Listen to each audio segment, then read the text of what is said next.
Mchezo wa dabi ya Kariakoo uliochezwa visiwani Zanzibar umemalizika kwa sare ya bila kufungana bila. Huu ni mchezo ambao umechezwa visiwani Zanzibar na wengi walikuwa wanatarajia kuona kwamba huenda Simba Sports akapoteza tena kwa sababu amekuwa mnyonge kwa Yanga, yani underdog katika siku za karibuni.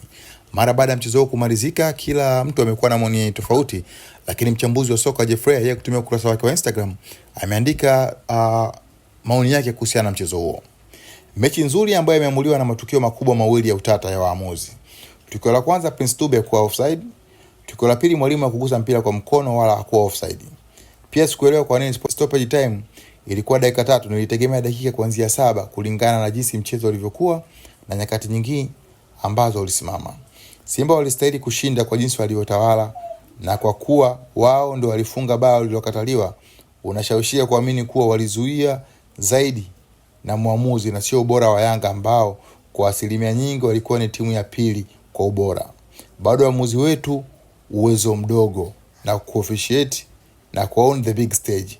Hakuna story mpya hapo. Amone Jeffrey amelenga moja kwa moja kuwakosoa waamuzi na kusema kwamba hawakuwa wakifanya sahihi katika mchezo wapo. Hapa ni TV Sports Update. Nimetoa Ramadhani Juma, mwanangu, wangu ni Edwin TZA.